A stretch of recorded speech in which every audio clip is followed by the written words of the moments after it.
guys have been fucking amazing for the last 10 years.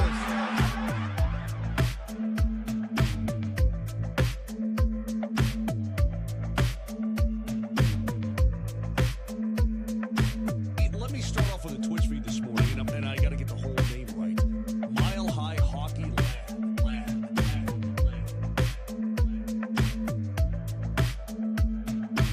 The city of Denver, the state of Colorado, you guys have been fucking amazing for the last 10 years.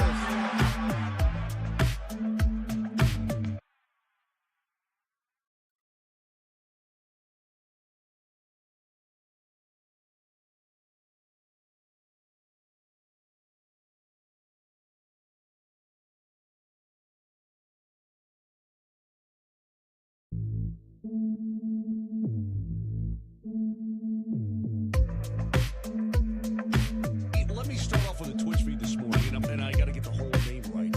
Mile High Hockey Lab.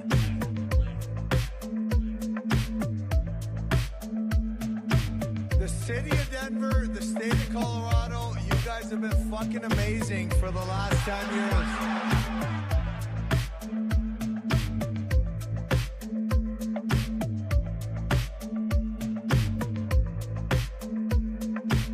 Let me start off with a Twitch feed this morning, and I got to get the whole name right. Mile High Hockey Lab.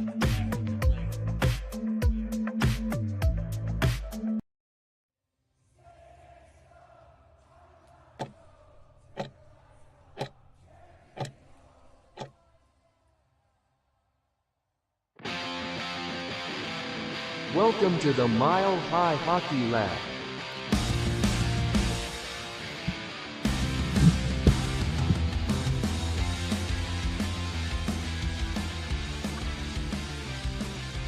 Hello and welcome to the Mile High Hockey Lab. My name is Adrian Hernandez. I am here today with Brendan Vogt, Jackie K, and Ezra Parter. We are here today to talk about the Colorado Avalanche and all things relating to the Colorado Avalanche. And there have been some things that have happened in the last couple of days, to include a controversial non-whistle and a beautiful comeback victory for the Avalanche, which we will get right into. But folks, while I have your attention, please head on over to the website, milehighhockey.com.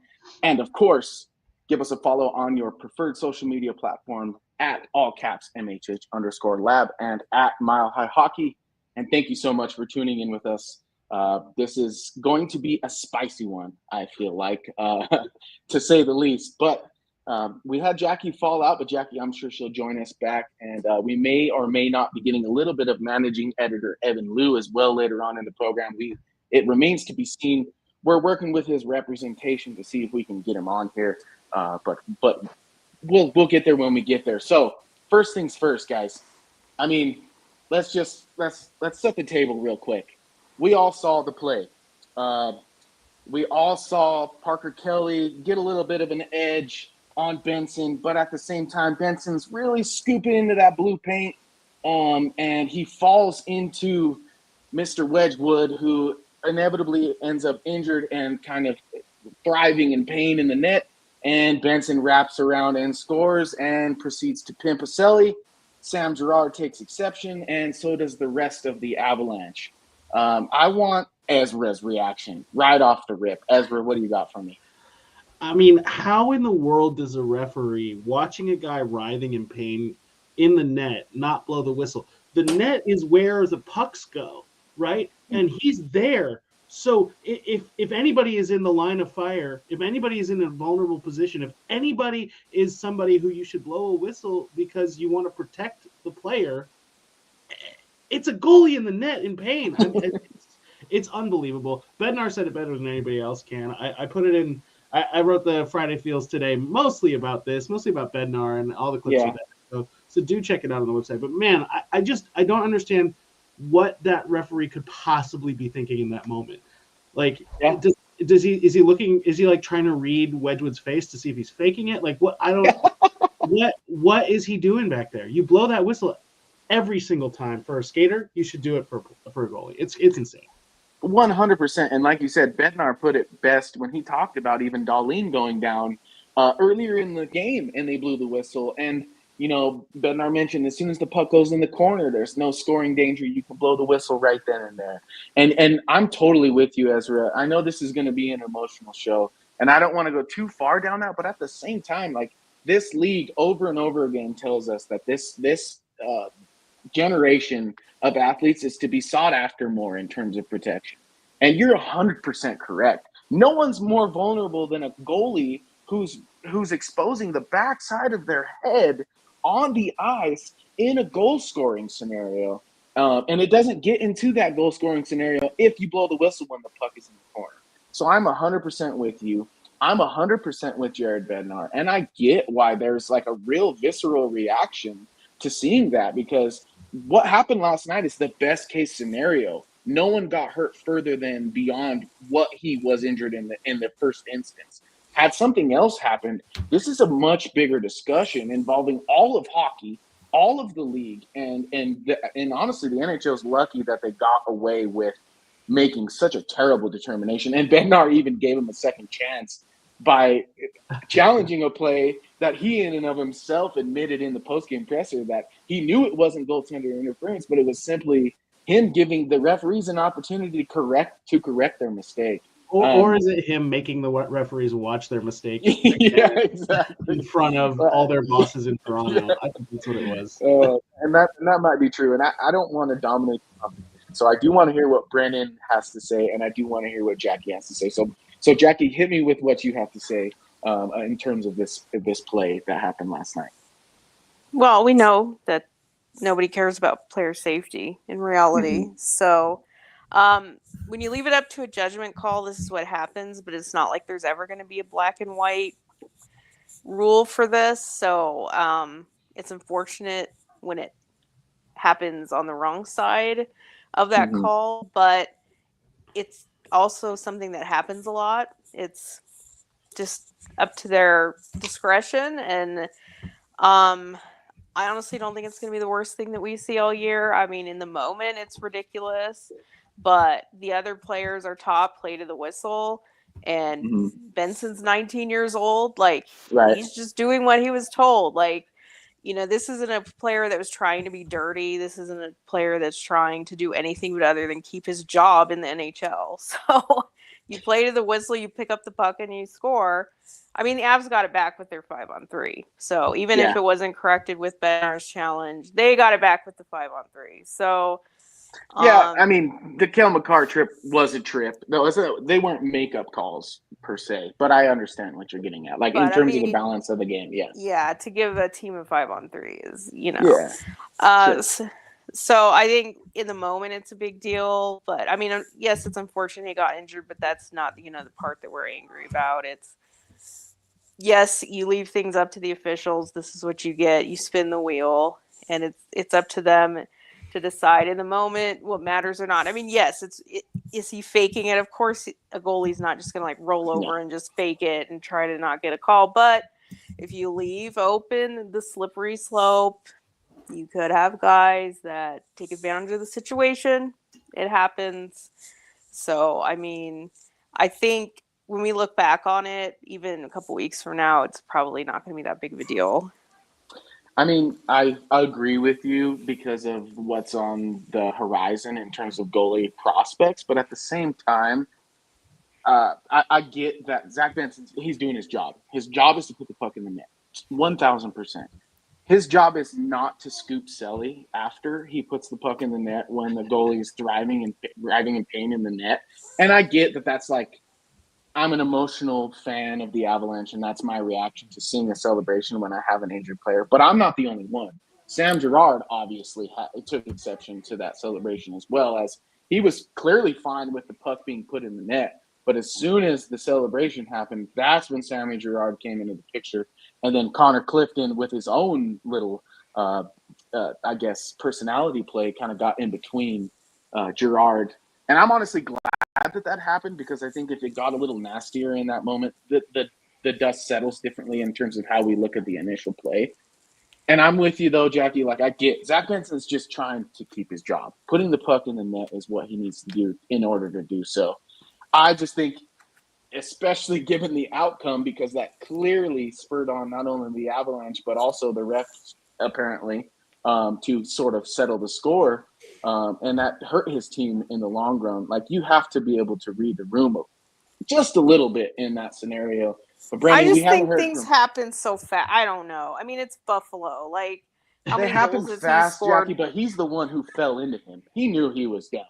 He knew it wasn't good. I don't know. I'm Right? pulling the child card here.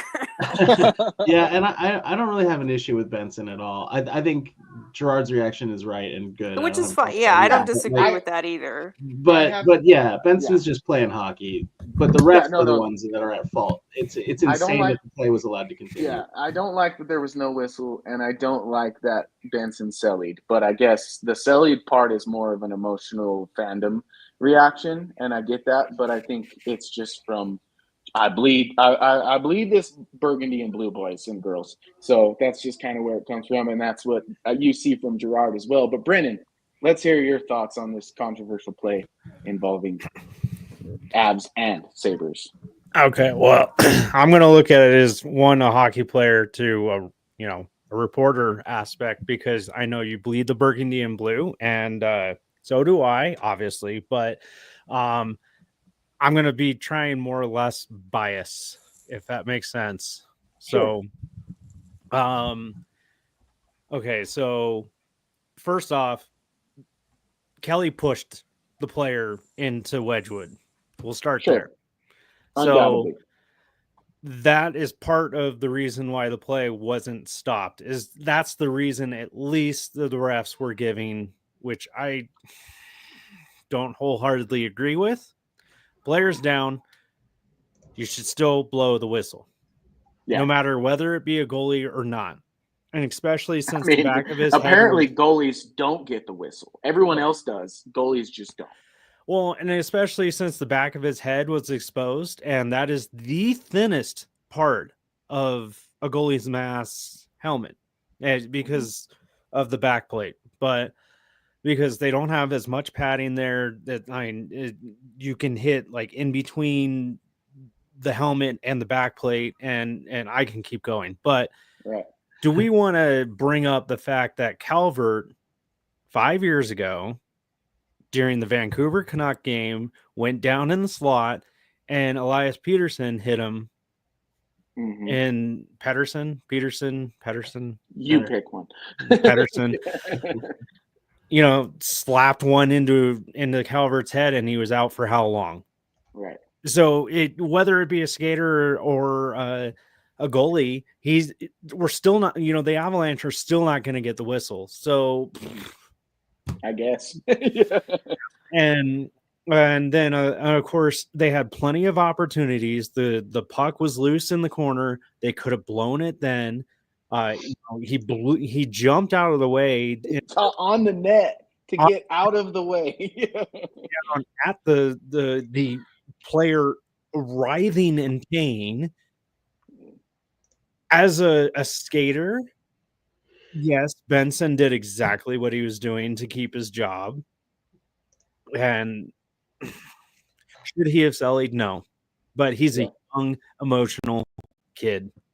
And in a beer league, I probably would have done the same thing. Yeah. But I would have realized, shoot, the guy's injured. But yeah, there's a lot of things here, but Megan Angley posted last night that there's a rule 8.2 8.1 when a player's injured that he cannot continue play or go into his bench, that the play shall not be stopped until the injured player's team has secured control of the puck. The Avs never secured control of the puck. If the player's team is in control of the puck at the time of the injury, the play shall be stopped immediately unless his team is in scoring position. Well, they never were. That's the problem. So, well, and my whole thing with that rule, as Jared Bednar pointed out in the post game, is that it's not called black and white. There will be instances in other games where a guy will get straight up smoked, and you should be blowing the whistle. But the team that should have to possess the puck by the letter of the rule does not have the puck, but they still blow the play dead because there's a person, a human being, on the ice, and the goal or not goal in this scenario really doesn't matter at the end of the day when you think of things in the big picture. And I know it's easy for me as an Avs fan to stand on that hill, but we won the game. I'm not sitting here telling you, oh, the Avalanche lost because of this. The But Avalanche that won. could have been the deciding factor. And then, but we're talking guys, in some cases, young men's lives can be at stake in some cases. Like Calvert's head. Well, I was going to bring that up, that they seem to take the head injury a little bit more serious now. That if a guy was hit in the head, they're more willing to get to the whistle. Right. So totally. And that's more likely it's with just, the block shots and stuff. Yeah. If a guy's down and he can't move, call it dead. Yeah, and I think simple. Ezra put it best, like the potential for a head injury as being a goalie should immediately. You guys really don't think that? I mean, it even gets back to the diving. Like, I think it's hilarious that they call diving when a guy's like in the offensive zone. It's like, was he really diving in the offensive zone? Like, give me a break. I mean, well, there is a slippery slope. I know. If your name is Mason Marchment, yes. Is the answer. Well, and then Peterman. It's going to sound ridiculous right now, but if you say it's a non-head and the guy's down, I mean, can't we at least see the other side of the coin here that it can get taken advantage of? Sure. I think I'm seeing the other side because like I said, I don't think the Buffalo Sabres did anything wrong between the whistles. No, I'm not saying that. I'm saying a guy that gets hit and it's a big moment in the game and embellishes it to get the whistle. I mean, that's why embellishment exists. And I think that sort of thing should be reviewed based on the existence of Mason Marchment. Well, and then as goalie pads go, the bulk of the pads, and Peterman says it best, the back of the neck is exposed and I play goal. And yeah, exactly. There's almost no padding on the backside because your back isn't expected to be towards the puck. Yeah. And like even your butt doesn't have any padding. And I can speak for that because I've taken a couple shots to the rear as cheeks, a defenseman, baby. And I'll tell you, it hurt to sit afterwards.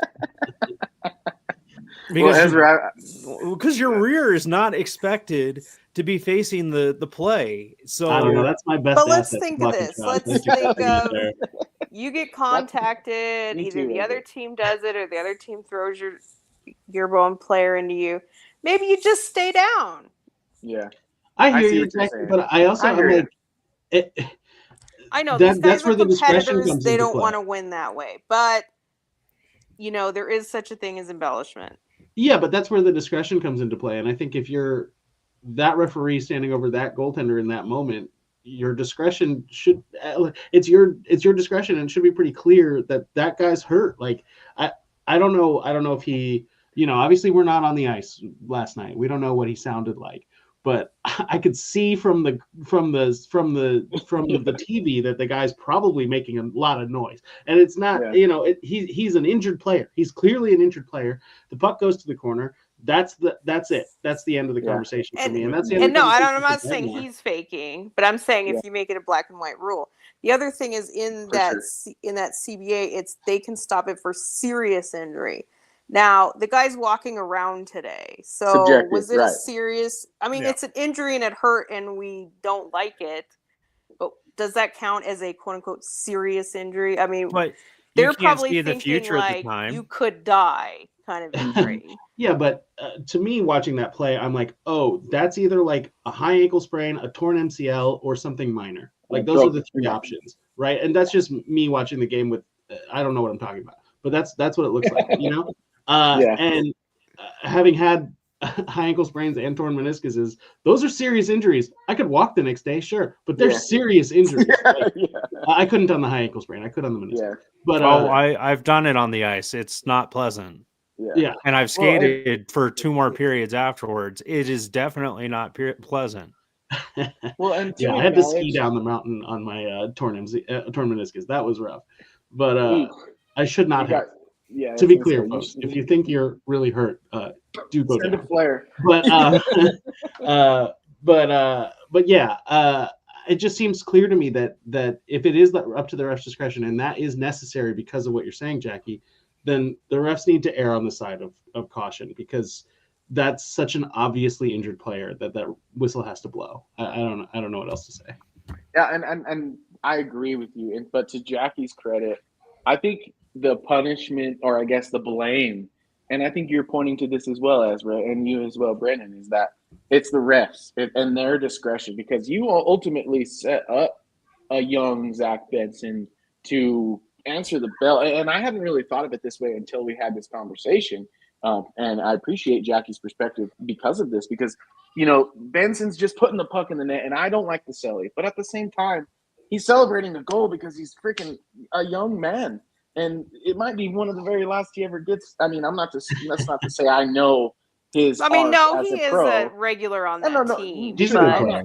I'm not trying to take a shot at him. I'm just saying that, like, in the grand scheme of things, no one knows whether or not it's their last goal or not. I mean, if you're the best player in the world, something could happen a la Landeskog, and you don't know. It could be your very last thing. And so, to that point, when you look at it in that bigger perspective, it's like the referees really did a number, not only on the Avalanche, but also on the Sabres. I mean, just look at the outcome.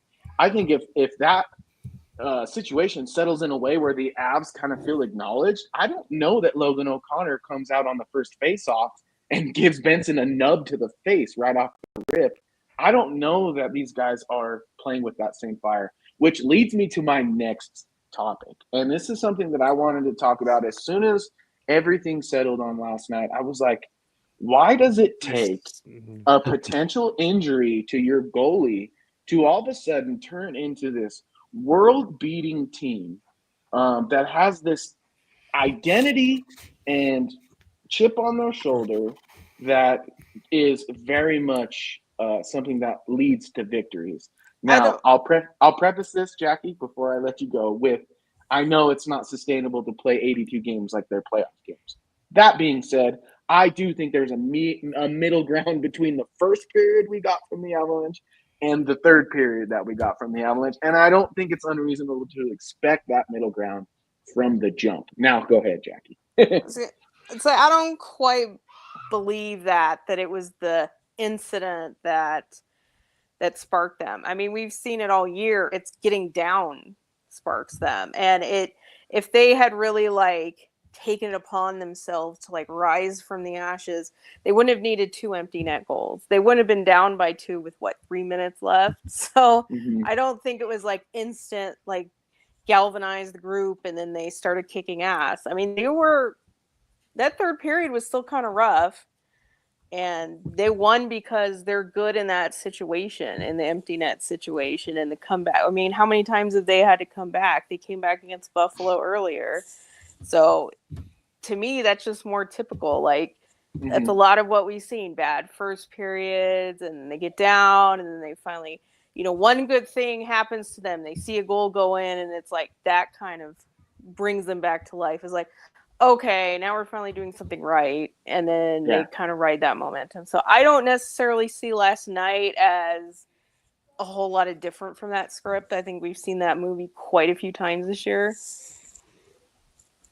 Well, before we move on from you and last night, I do want to get your notes on the Byram Middlestat situation and how you saw that head-to-head last night. I mean, Byram's goal was pretty sweet. Yeah. That's that goal right there is kind of why you don't want to play Middleton all the time. There was another one later as well. And that one also. Yeah, exactly. As far as between Byram and Middlestat, no, I don't really think that it had anything to do with between one against the other last night. It just I just think the Avs need to realize what they lost.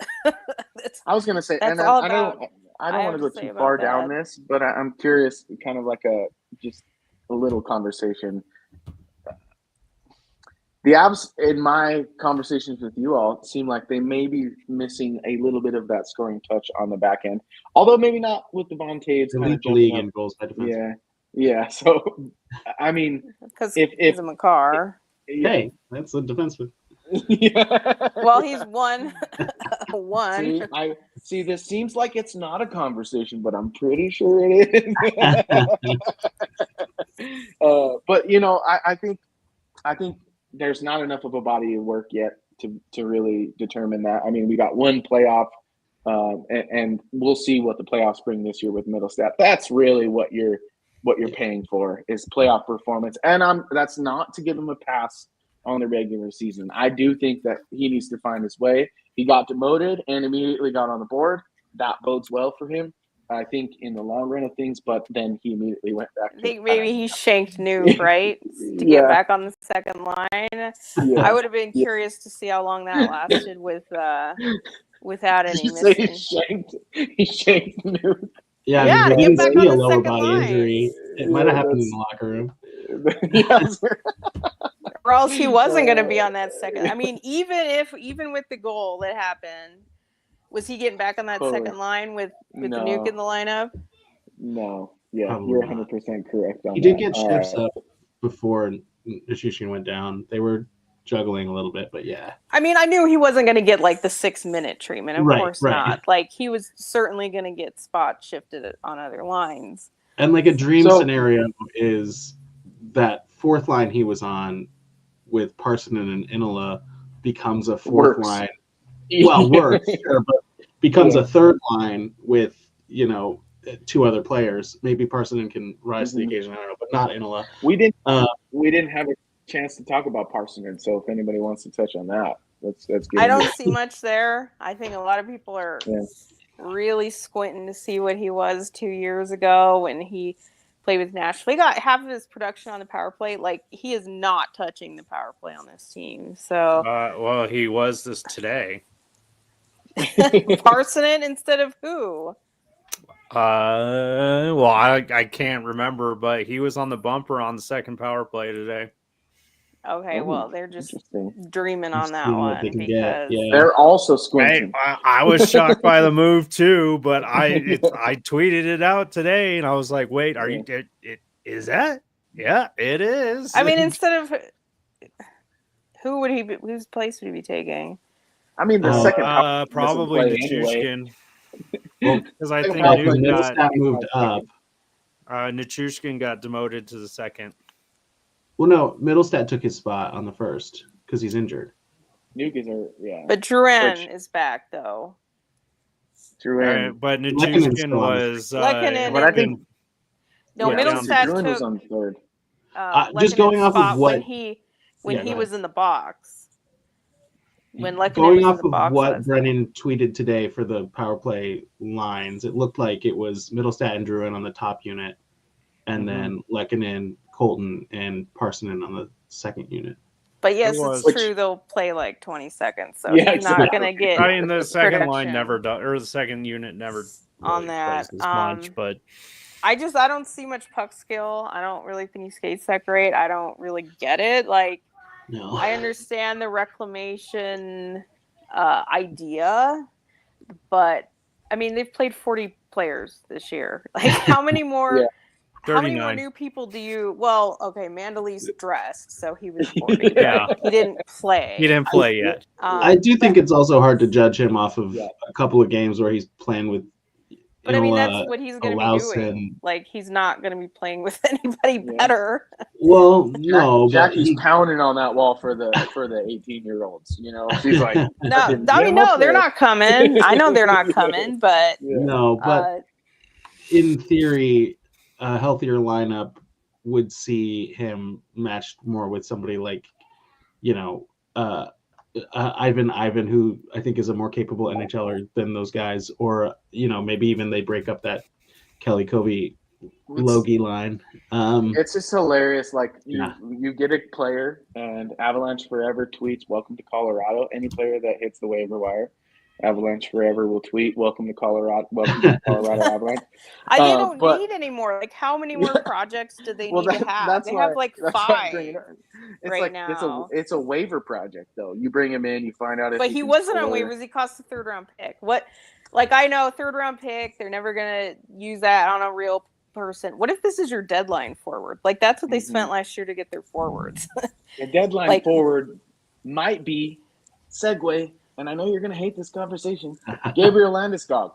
Am I wrong? Landy's not. No, I'm not buying. He can't be the deadline forward. No.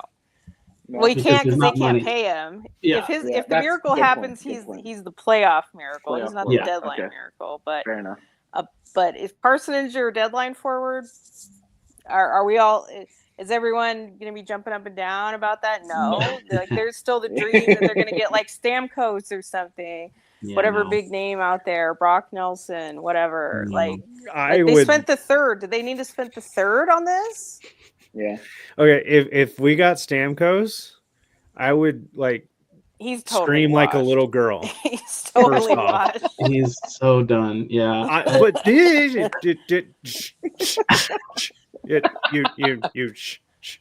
I've been saying that, Ezra. Well, let me just.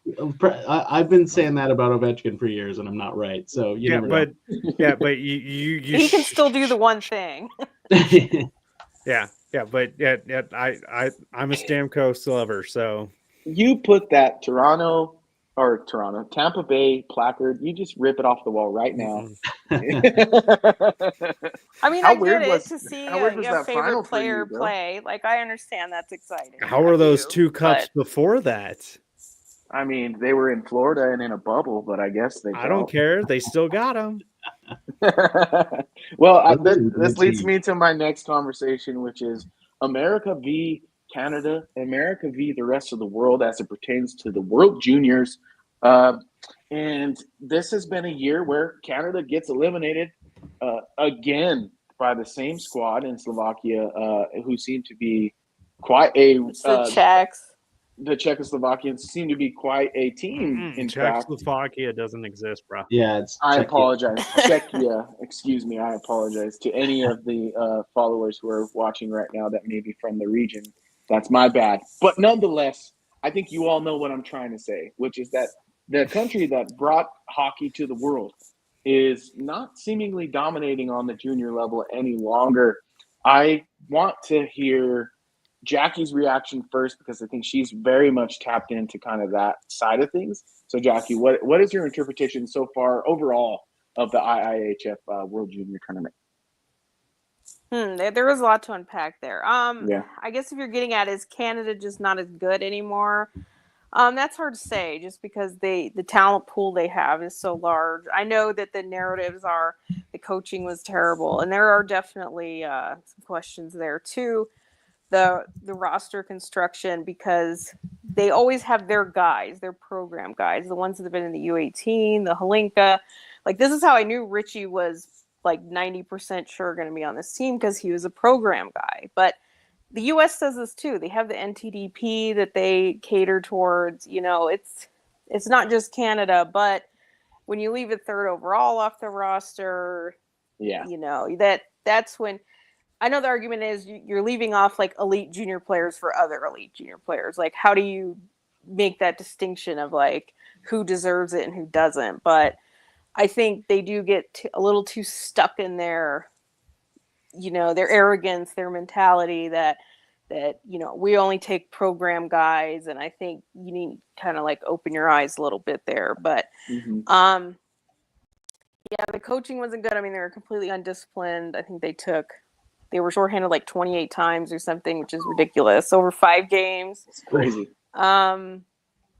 They didn't practice. One other thing they said, they didn't practice. They said they were exhausted, but they were like the only team that didn't practice. I mean, that's bizarre too, especially when you're running into a little bit of lack of execution. Like, how do you not practice? That's shocking. Not to mention, it's not like a long agreed like crazy tournament. You know what I mean? Like they had played a lot per se. Maybe there's some guys who are joining the team who play in the NHL, but there's maybe 3 or 4 teenagers who played in the league this year. Yeah, so Two of I them think are not in the tournament. So I think they like yeah. getting on the. I mean, they're elite talents. They like getting on the ice. They like messing around and stuff like that. So there are just some weird things in there. I mean, for Canada to not even get to the medal rounds, yeah, that's definitely disappointing because their talent level should put them there. But they're gonna have to. It's funny because they also, up until the last game, they hadn't even given up a 5-on-5 goal. So it's like, were they doing some things right? And I think, the media just looks at, well, you didn't hang 10 on Germany or you didn't hang 10 on Latvia. Something's wrong. And I guess at the end of the day, were they wrong? Not necessarily because they did disappoint, but it's also strange to me that, like, playing good defense doesn't matter. Like, you're out there and you guys are all just supposed to get 8 points each, Byfield with his 7 points against Switzerland, that's all that they care about. And they don't care about the players that played well defensively. I feel like Richie did, at the end of the day, he did play well.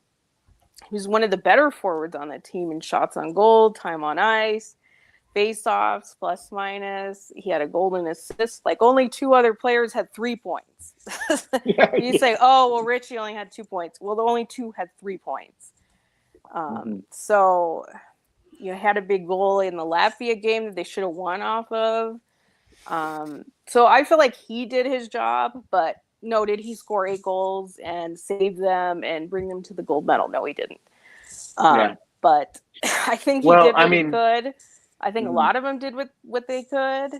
And just, I guess the whole system, the whole team setup failed them. I would agree with that. I think the whole not practicing, not skating thing is pretty, I guess, verbose, if you ask me. Like you think you can just kind of like pop out there and show up to blow up against literally the best in the world under 20, I guess, or 18. I'm not sure. Is it 20 or 18 in the world? Under 20. 20. Okay. So because Zeev Bunyam is there. Yeah. So I mean, that's not the kind of tournament you just show up to and play. And I think that there's something to be said about that. But I'm curious, Ezra. Are the Americans your favorite now in terms of this World Junior Tournament? I mean, we got a Finland team who seems to be the worst team that plays the best. A Czechia team who seems to be a pretty well-rounded team, and an American team who seems to be the most talented. And then, of course, I think it's the Swedish who are left in that Finland game. So we'll see how that kind of goes between those two. Are the Americans your favorite now going forward? Absolutely, 100% go America. Yeah. I'm not going to lie to you guys. I haven't watched a second of this, read anything about it. So give me your in-depth analysis. I'm rooting for the Czechs. I mean, okay, I could set it up. Yeah, please take this one. The Americans probably are the favorites because they're they won last year. Sweden's been pretty strong, but they were in the other side, which was the weaker side. So have they really been tested? I don't really think they've even played anyone that good. Because Finland, America, and Canada were all in the same. I guess Sweden played the Czechs, so that was like their one. But other than that, they really haven't. I'm rooting for the Czechs, not just because they beat Canada, but I think they're more the underdogs. I think they play more as a team. But also their age group's good. I think they medaled last year. I believe they medaled last year, and they medaled in the under 18. So I think it's their time to shine. But probably if you had to say who is the favorites, it would be the Americans, especially because they're the returning champs. But I don't think they're quite as strong. They lost to Finland. They in their quarter. I was trying to think. One game they only won it at the end. So, Yeah, it was Finland. I don't think they're dominant. Yeah. I honestly think the Finnish, man, there's something in the water out there in Finland. I do think they play a great team game, but this is not the most hit. This is not the Puljujärvi, Rantanen, the group, Line A group. This is not the cream of the crop for Finns. I think the preview podcast I listened to said they're closer to Switzerland than they are to the to the top, just in terms of talent. So I don't think that team's going to carry them through, but like you said, there's always something about the Finnish mentality. They play very well as a team together. It's possible. Yeah. Well, I just think, I mean, Arturi Lekkonen's dad is just yelling at the whole team at some point. But Finland for the Four Nations. They're going to win the Four Nations. Yeah, I think so. But I think Finland wins the Four Nations, and I think Finland wins the World Juniors. Wow, that would be bold bold. prediction. That's a bold one. Yeah. That's a bold one. I like Pseudo it. bold hey, prediction. that's your long term. Mm-hmm. I just think, like you mentioned, Jackie, that the Finns play the right way. They buy into the team game, and I think that's honestly like what you didn't, I guess, foster for Team Canada by not practicing. Like, that you have the talent. That you're among the two most talented teams at the minimum in the tournament, and that you just kind of need to connect those dots. And I think that there was a little bit of a lackluster, effort in connecting those dots for Team Canada. But Brandon, let's get. I just one last comment. They had like 6 London nights, and I think that they thought that meant they had chemistry, but I think it backfired on them because they all kind of just looked for each other, and then first of all, they didn't score, and then they just didn't. It wasn't cohesive. It was almost like a little separate clique, and I just think they never came together as a team. So I agree with that. But anyway. Well, the U.S. does have a pretty darn good coach and a good defenseman. Yeah, who's that defenseman, by the way? Go ahead and say Bouillon. Yeah, it's only Bouillon. One of Jackie's favorite draft prospects this year, had a man, by the way. So I mean, my thing with the World Juniors and kind of bringing it full circle back to the Avalanche is we were all looking at this tournament as a moment for Kyle Ritchie to kind of go off. And I think, like, if you look at it big picture wise, he really didn't have the opportunity to do so. Like, doing that would have been about the moments. And I think, like, it's a team game, and he was kind of separate from the moments that were required. And he even had a hero impression. Goal. He should have won that Latvia game. Totally. He scored at the end of the third period. That should have been the winner. So totally, even within this, he did have a moment. They did give up another shortly after. Yeah. Well, he had the tying goal, correct? No, it was the go-ahead at the time. So that should have won the game. They scored Latvia scored, what, like a minute left? Something like that? Or no, that was... And then to tie it, and they went to overtime. Yes, but, they did. So, but that goal should have been like his hero moment because I recall Rantanen had the same in the World Juniors, but Finland also gave it up right after that.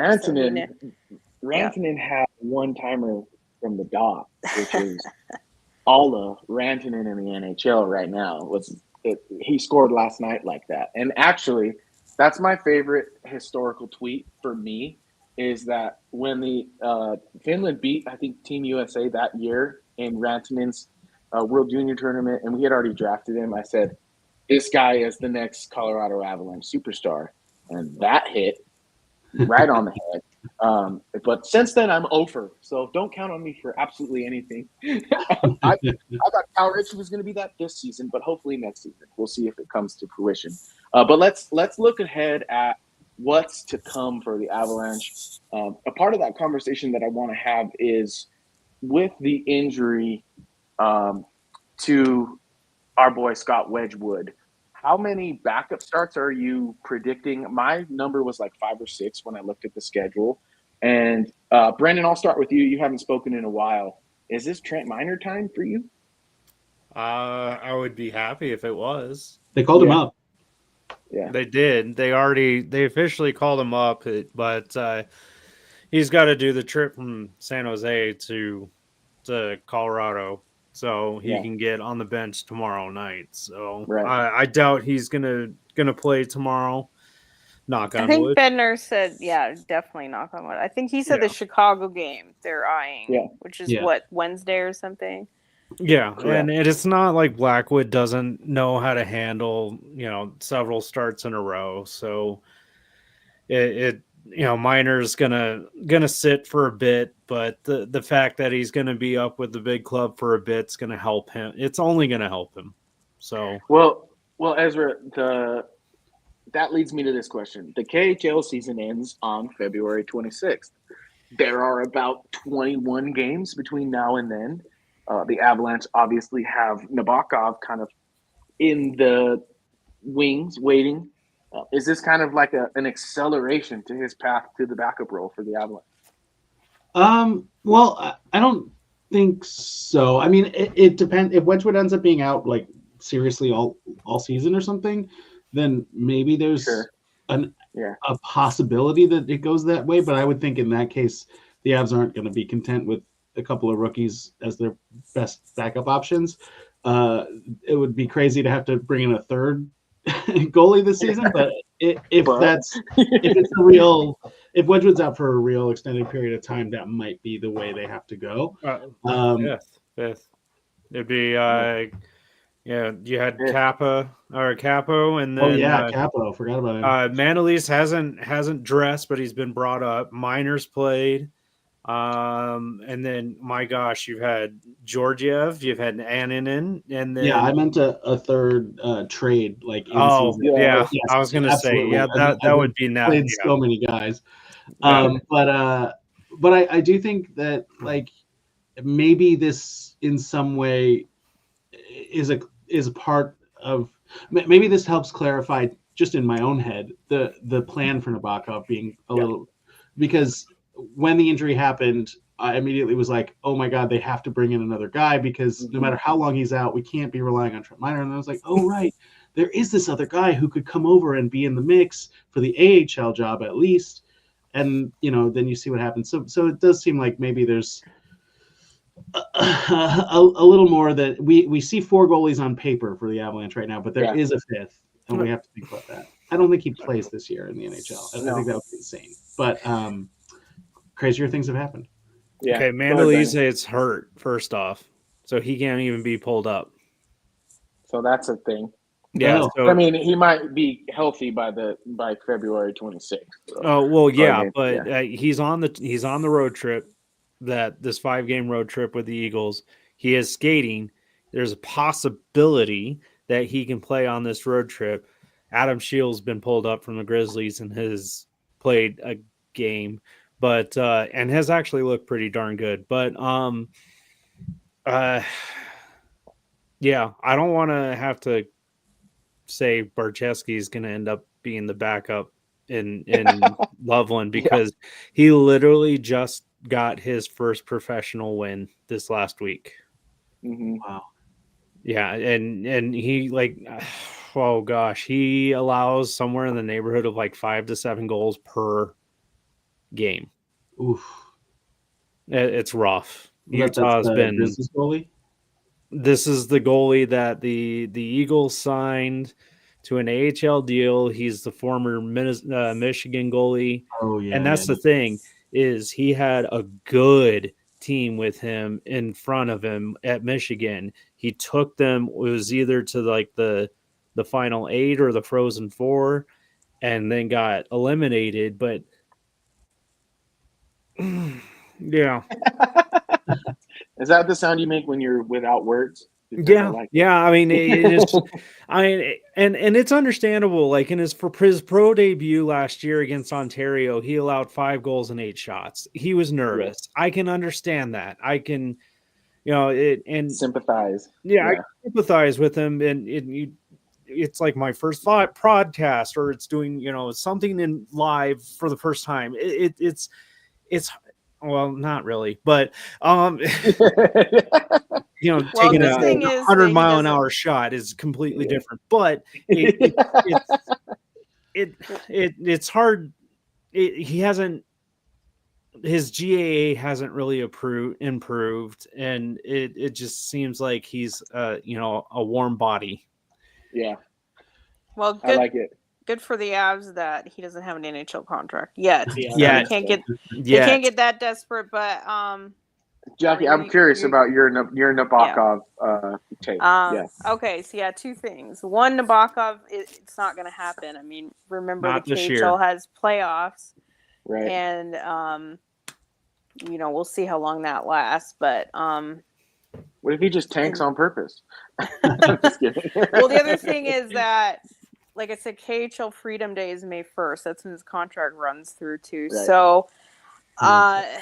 ever since the pandemic, we have not seen a lot of get out of contracts early. This was one reason why Kovalenko was signed and then played in Russia all last year, was so that he could come right when he was available and not have to get out of the contract, which, like I'm saying, I'm not going to say it's impossible, like it cannot happen, but especially since the pandemic, it is very, very, very rare that it has happened. Well, and he hasn't even made the decision yet sure. to come over for sure for next year. I think there's also a point of leverage there. It didn't sound like he got discouraged with the trade for Blackwood, but I imagine that it's not just going to be like, oh, I'm happy to sign an ELC, whatever, I'll come. I think there's going to be a negotiation there. So I don't think he's an option whatsoever. I'd probably be very, very, very surprised if that's even settled before May. So you don't put a lot of weight in the reports that we have that there's kind of like a document in writing that is yet to be signed, but that is pretty much pending a signature. It's legal, it's possible, and if that is the case, then that's like a May 1st thing. Like I said, his current contract will run to May 1st, and then he would be quote unquote a free agent, and he could, if that report is true, that's what that sounds like to me. That maybe it is agreed, but he's not going to sign it till May 1st. This isn't going to be something where he shows up March 1st or something like that. It just doesn't work that way anymore. And I'm not going to say 1,000% no, but I'm saying like 99.99. Like he is not coming this year. Well, and if in May you need Nabokov to be your backup, it's probably not a problem you want to have. Right? Yeah. You also got to think about immigration. He's not. Like, that too. That's also part of signing and coming over. Yeah. It's just so difficult that you just don't see Russians like that come at the end of the year. So I did want to touch on the other part, which part of what Brennan's getting at is this is where it's kind of like you don't have a third goalie. They haven't had a third goalie all year, and it sounds like they're comfortable giving Minor a start, which is cool, but yeah, if this runs more than like 2 weeks or something, if this runs, maybe they're okay with it till the Four Nations. I don't know. That's a long time. That's like 6 weeks. I would not be surprised if they pick up a goalie on waivers or if they make another trade, because they haven't had that guy. They don't have anything for Loveland now. With Vandalese hurt and Minor gone, how many starts do they even want to give Shield? And then also the other guy Brennan's talking about, they don't want to see that guy at all. They had an e-bug at practice today, according to Brandon as well. So yeah, Julian Hernandez. I'll be surprised if Minor lasts longer than 2 weeks. Like someone else will be here if it's longer than 2 weeks. That's going to be my prediction. My boy Hernandez, put him in net. Let's do it. Well, he is a former Eagle, technically. Love it. Well, I mean, I feel like we've done a really good job with Kuznetsov. Not Kuznetsov. With now I'm blanking on his name. Nabokov. Not Nabokov. Well, with Nabokov in the last, we just traded him to Sharks. I am totally blanking. It is Georgiev? Is that what you're talking about? Not Georgiev. With Georgiev. Russians? I mean, the Russian. But Kovalenko. Yes, there we go. We sound like you're talking about a goalie. We sound like well, no, with Kovalenko, the advantage when he came from the KHL was that he also held a U.S. passport. Oh yeah. So for him to be able to say, "Hey, I'm going to the U.S." Done. Well, he also signed in August? I don't remember what month. He signed in the summer. He signed over the summer, and then they had plenty of time to work on whatever paperwork was needed as well. Yeah, and he was born in Raleigh, North Carolina. Yeah. He had a U.S. passport. He also carried a Russian passport. So done. It was simple. With Nabokov, I'm not sure of the situation. I'm pretty sure he only has Russian citizenship, but then you got to work out immigration, which is going to take a week or two, and that's assuming that the Avs make it past for the first round. Like you said, Jackie, it's not till May 1st, Yeah. and even then he's got to get like comfortable and with the North American game, so they're going to want him to practice for like probably at least 3 or 4 days, at least at Family Sports, if not with the Eagles, if the Eagles have gone that far with that darn first round entry thing. Both you and I can agree that the first round thing is just Yeah, weird. the play-in's not the playoffs. The play-in's not the playoffs. Yeah, like play-in is the weirdest thing. Isn't that what the regular season is? Well, so with the AHL playoffs, at least in the Pacific Division, there's a best of 3 just with the Pacific. No, I'm not sure if it's actually at least with the Pacific Division, there's a best of 3. If you win that best of 3, then you move on to the actual real playoffs, which is technically the second round. So it's the second round of 5. Yeah, that just drives me so crazy. The other divisions, they might have a play in between, like let's say the 4 and 5 seeds, something like that. No other division does it. I think the Pacific is like 2. So 1 gets a bye. So what is it, 2 through 7? Yeah, we'll play in the play-in of 10. So it's just, I think it's please so NHL do not adopt that. No. Yes. And the Pacific Division's a 10-team division, so it's a total money grab, and it's to say like, oh, we made the playoffs when you didn't. Even though the Eagles have been good enough to be in the top 4, so they would have made a real playoffs, but you know that they're gonna like hang on to that crutch if they're ever like the 6th or 7th team, like, oh, we're still a playoff team. Yeah, but that I mean, sidetrack. Anyways, so if he were to practice with either team, assuming they're both in the playoffs, it's going to take him, a week to get adjusted, and I just don't see him as the hurry in and rush and get here. I see it as exactly.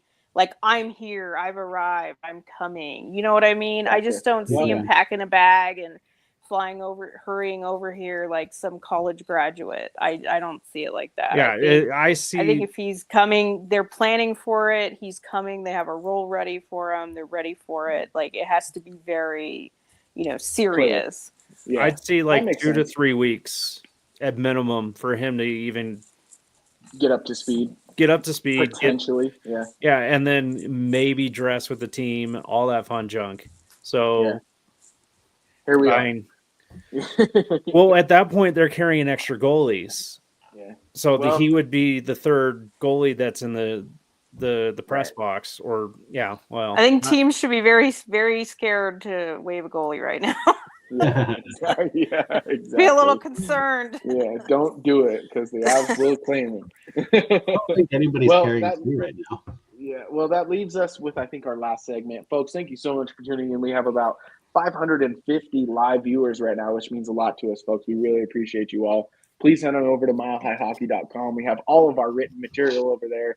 And give all of these fine folks, Jackie K, Ezra Potter, Brendan Bill, and myself, Adrian Hernandez, a follow on your preferred social media platform.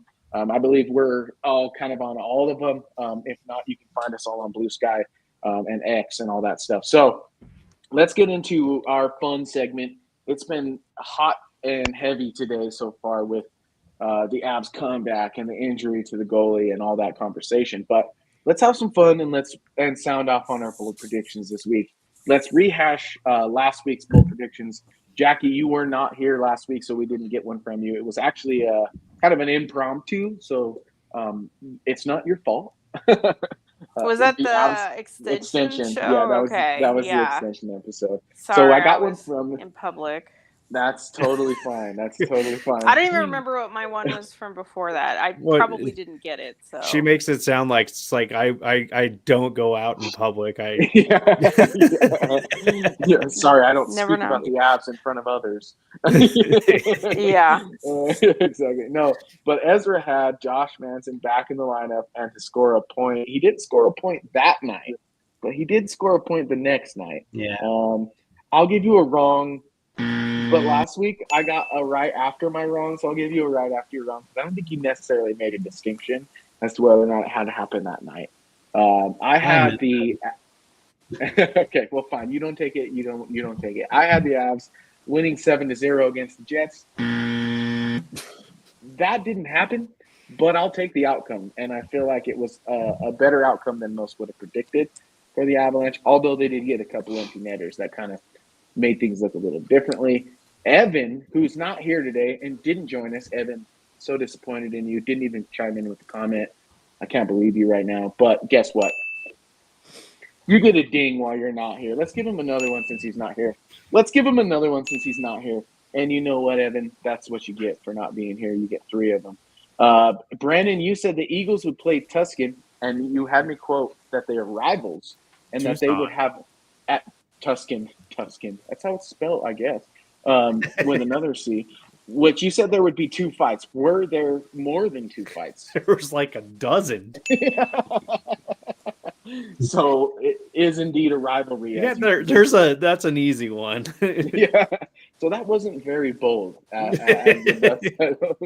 let's run the track, and this week we'll find out what everyone's bold prediction is. It's a bold strategy, Cotton. Let's see if it pays off for him. I call that bold talk. All right, Ezra, I got you on the top of the list, my friend. What you got for me? Okay, well, I was trying to do some last-minute research and see if there's any teams carrying 3 goalies to boldly predict. You want me to get somebody else? But I only got no. Does Minnesota I'll just make a still different carry prediction. 3? That's the only one I can think They're of. not. I know they're Montreal not. I got finally to New gave it up. Jersey. Yeah, no, I got to New Jersey in I'm going team by team. But nobody is so far, and I don't think anybody else is either. So I won't make that prediction. Instead, I will say that we see a goal from a Finnish bottom sixer, which I guess means Parson or Inola.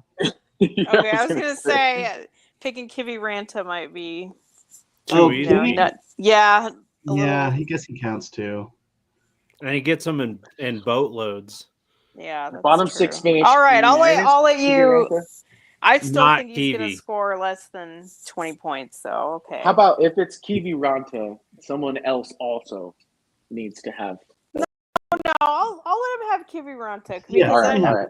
because I'm Kiwi convinced barely that scores. he's still not going to score 20 points this year.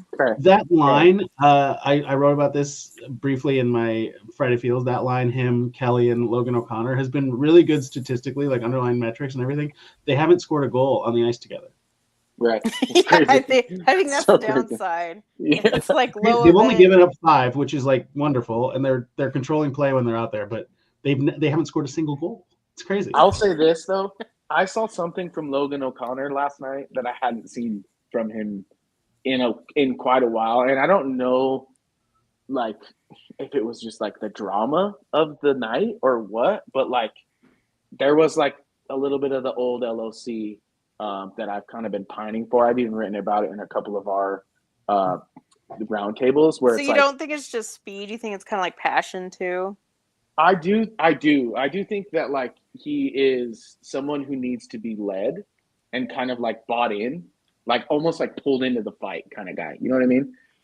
And I don't think that that's a slight to him, because I think he thrives when he gets pulled into the fight. And I think there's ways to synthesize that without like it actually being like detrimental to the flow of the game, where you don't actually have to, like you saw him do it.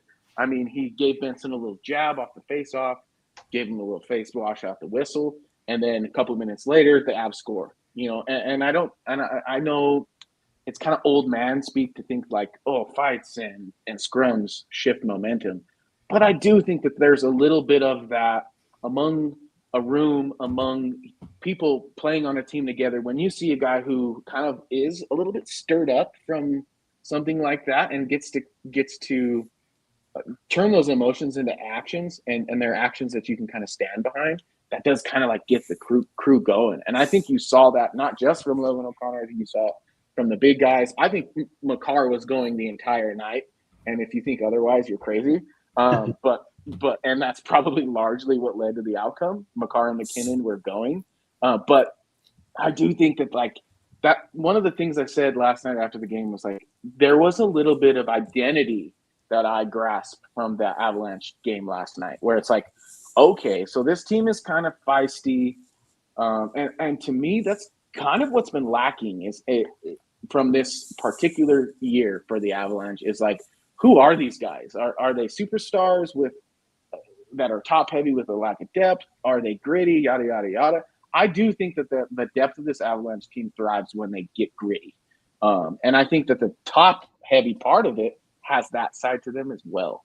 And so I think the more the Avs lean into that, I think the more success they'll find over time. But I don't want to go too far down that with the bold So predictions. I think it's a good thought. I think you kind of verbalized something that I have thought about the whole team. I guess I hadn't thought about that about O'Connor specifically, but now that you bring it up, it does kind of seem like that's not really part of his game this year. I do think that is something. It could also be to the slow starts. I think when something happens that they kind of feed off of, it kind of turns that switch on. They play better, but it's like from the drop of the puck, they don't have that burning passion. And I think it was easy for specifically LOC to have that because I think before he got his deal, he was earning a job the whole time. Like every even in the player does that. Even in the playoffs, he was earning his job, and then I think he got that. And that's not to say he let up when he got his pay cut, but I mean there is that fire that it is human nature. Survival. It's not like you think, oh, I don't have to do anything, I got money. But is it human nature that you're just comfortable? Yep. And I think what we will see as games get more meaningful, that side of this Avalanche team will come out a little bit more. And I think we'll start to see the identity that we've been kind of longing for as fans as those games get more meaningful and the moments kind of come and go. We'll start to feel more confident in that. And I really do think that's what makes or breaks like championship teams. How you arrive in those high emotional momentum swing moments. So I'm optimistic as hell right now, honestly, as an Avalanche fan. But I'm curious, Jackie, with all that said, what's your bold prediction this week? I guess I kind of have two. I don't know if they necessarily pertain to. I know. I just need to pick something that we can say yay or nay on by the next show. I'll write them all down though. But I'll go kind of into two others. Let me see. Let me just pick someone. Oh, let's see. All right, let's say Trent. We'll say Trent Miner gets a shutout. We'll just throw that one on there. But I want to say I'm going to stick with against Chicago, though. That's not hard. Yeah. Do it though. It's hard in the NHL. It still would be a shutout for the guy. I know, but I'm just saying. I do think that if this Wedgewood thing lasts longer than 2 weeks, somebody else, either it's waivers, a trade, signing Martin Jones is still unsigned, somebody else, somebody that has not played for this organization that plays in goal will show up. And a further tangent to that, the Avs will get to 50 dressed players this year. Oh gosh. Okay, so the last year that Cronin that was the head coach for the Eagles, he had 56 Eagles dressed for him that season. I wonder what the NHL record is, or the modern record. I don't. I couldn't say. That'd be I know. something. We need to find that one out. So anything counts. Anyone that's not in an Avalanche contract right now today. So if it's Mandolese, that doesn't count. But pretty much any other goalie that they get to show up is. So Julian Hernandez, if he gets called up. Yeah. Anybody else? Anybody that does not have an Avalanche contract at this second. So Julian, if you're watching, if they have to sign Adam Scheel and bring him in, it counts. Well, there's like 1, 2, 3, 4, 5, 6 games between now and wait, hold on. Am I losing my mind? Tomorrow, Monday, Wednesday, Thursday, Saturday, Tuesday. Yeah, there's 6 games between now and our potential No, JK kidding. 1, 2, because we're doing, and 3 will be the Chicago Black Sox the night of our next show. So JK, 2 games between now and our next show. So my bold prediction in those 2 games is that Casey Middlestat will have 4 points. That's Ooh, I think bold. that's pretty bold, That is right? extremely I like this bold. game. I did too. His Buffalo game. Yeah. His I like liked it as underdog I mean, he metrics stopped in Buffalo moping. were- He stopped feeling sorry for himself. So yeah, he does look better. I saw some dig in the back skate and He some also- things that I like from a guy who's demoted, you know? Like I you didn't said, love Jack, all of them, but he was like putting I mean, pucks on my net. idea would not have been on Yeah. that fourth line. That I wouldn't have gone that far at all. yeah. I just think they'll be better with like more of a top 9, but then Ivan's out, and so like Well, that whole that's- idea went out the window. That's a bold hope, but I didn't have to tell you guys that. You knew that. Well, who already. else? I know I need something for the next 2. I know I can't have like 5 predictions. I need something for the next 2 games. So who else needs to score? I'm not picking that Kivy line. No way do I. I mean, Drew in just Yeah. He's got He's Ollie usually needs to pretty score. good though. Who else? All he needs All to right, score. Gerard. Gerard will No, score a goal in the next 2 games. It's Gerard or Malinsky. Oh my goodness. I already tried to Allison. help Middleton? Malinsky. I already tried to help him and he didn't score for me. So, okay. If you want to have one just for this next show, Gerard will score a goal in the next 2 games. You got it. I'll put it down. All right. All right, Brandon, that just leaves you. Okay, I've got 2. So then you can erase the minor shutout one, but anyone that's heard it will know. I'm putting that in the universe. I'm leaving them all because if you get it right, Okay. I'll give you a ding. If you get it wrong, we'll pretend it didn't happen. Brandon, what you got? Okay, so first to finish my thought on Cronin, when the 56 players dressed, he was literally pointing at the bench and he was like, "Hey, you." He was doing that Guy. to players. He was. He told me that. He's like, I didn't even memorize some of the players' names because I knew they'd be gone the next day. I hope mean, they have that's- all the jerseys lined up somewhere. I don't know, but You haven't I had mean, to I reuse just a number yet. for the Eagles. For the Avs, I mean, I know the Eagles have to. There's Oh, been yeah. some gems, like some big giant goon was wearing 96. I mean, that was just like that burned into your head. It was like, no, that guy cannot wear 96. Score a Like goal. Ludwig's wearing number 10, and that will always be Tufty to me. Tufty. Tufty. Yeah, well, for the Eagles at least. And so, yeah, Ludwig's wearing number 10 down in Loveland. So it's like, dude, no, I'm sorry, that doesn't work. That's Tufty, always. Well, Tufty. folks, if you are tuned in right now, we have almost 700 live viewers right now. So thank you, folks, very much. Send in your bold predictions right now while we get Brendan's, and then I'll read yours off if you chime in time. But Brendan, what you got for me? You said you had 2. Okay, so I loved the way that Lawson played last night. He was aggressive on the puck.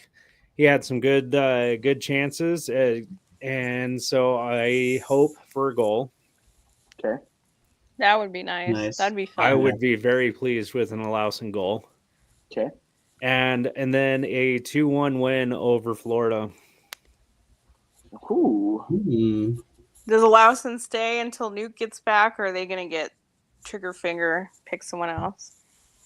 I bet he stays because if it's as quote unquote minor as Bednar says, it shouldn't be more than like a week and a half. Yeah, if it's only 7 to 10 days, then they've got what 3 games between. I mean, they've already played one, but and you got Prishchapov as well, right? Or is he injured? I right would now? like. no, No. he's good, but So you can bring him up too if you. I would have like to. to see him come back Yeah. too, because if they Yeah, really well- do take him seriously, like you can't just not see him till the fall. You have to keep it going. yeah, So there's- and it with Prishpatov, I mean, it's not like he's down there not doing anything. He's developing in the process, and even Wags said he's like, I understand why he got brought down and what he's doing down here. So it's good for him to be at both levels and see play the NHL game and then come down and play the AHL game and make adjustments to his game there and then come back up. So Okay. It just has to keep Yeah. happening. Like, Yeah. can't And they're just win playing him at center twice. too, right? What's that? In the A, Yeah, they're going at center. it's on a center. Yeah, he was last at center, so yeah, it's hard to say. I think we should also say Foodie's healthy. Like, he's had a good, I think he's played 7 games, so I think he should be on the table for coming back at this point. Like, I think he's been back long enough. Foods is averaging about a point per game right now. That's awesome. That's well, great. and let's try it out. Let's Yeah, give it a so shot. if he is back by the 10th, I will get more of my as per tradition posts.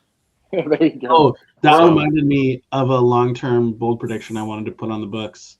Let's put it down, baby. Jonathan Drouin right now is at over a point per game. I think he finishes the season over a point per game. I love it, bro. Dude, he is among the Avs' best 5 players. But he's got to play more than 10 games. Sure. But it is nice Sure. that when he comes back, he's like good right away. Immediately So far. impactful. Yeah. So far, Immediately. we'll see. That could drop off. Sometimes they play with a little bit of, adrenaline, and then it could drop off. But the both times he has returned, he has been really good. How fun is it to watch him score on a feed from McKinnon in clutch time, though? Like, it's the thing that dreams are made of. Like, you watch it happen, and you're like, yeah, that's hockey right there. That's what I signed up for. And like that, it's such a subtle play by Jonathan Drouin in that tying goal where he just creates just a little bit of space. He pushes off in a way where the defender doesn't acknowledge that he just pushed off and created space for himself, but he did. And so, like, that is such an awareness play that there's honestly like a short list of players who know how to do that. And I think that if he can stay healthy, pray to the Lord that he really has the potential to impact a series the way we've seen Nichushkin do so in the past, at least on the score sheet, whether it be assists or goals. I think he's the kind of guy that, like, you see him like, whoa, wait, he's like top 3 in goals in the playoffs right now. How does that happen? Or top 3 in points? And it's what you talked about earlier, Jackie, which is like, you marry him to McKinnon. They didn't, right? And then they did, and then they scored, and it was just like, okay, so maybe you do go back to that. In fact, I think it was like the second period, they did go back to Rantanen, McKinnon, and Drouin pretty quick. Mm-hmm. So the Halifax homies. The Halley homies. Say there's a short list of guys who can make that move, but I think the list is considerably longer against Buffalo because that was some. Yeah, oh my god! All 4 of those defenders were not in coverage. They deserve to lose that game. But they were just up in the mid slot and just kind of staring off in space. I had a Sabres fan tell me that it's nice to see a Sabres team that cares. I'm like, a team that cares gives up 4 goals in the third period and 2 in the last 3 minutes? What are we talking about here? God. Bless your soul. Well, we have 700 live viewers. Thank you, folks, so very much for tuning in. Those are our bold predictions this week. We didn't get any in the comments, but that's okay. If you want to hit us on Twitter X or Blue Sky at MHH_lab, all caps, and at Mile High Hockey, and just put in hashtag bold prediction. We'll definitely and feel free to cancel us out. If you think we're going to be wrong, you can bet on the other side. Exactly. My bold prediction is the exact opposite of Adrian's, which is a smart move. If you could bet that way for the rest of your life, you probably will retire in a 6-figure income. But it is what it is. Send us your bold predictions. We'll have a good time with them, and we will be sure to give you your ding, and we will absolutely be sure to give you your buzzer if you deserve one. But it's been a ton of fun. We appreciate you all. If you have any other comments or questions, please hit us up on our individual socials or on the previous ones that I've mentioned. And, of course, head over to the website, give all our written material a read. Check out all 3 of these beautiful individuals.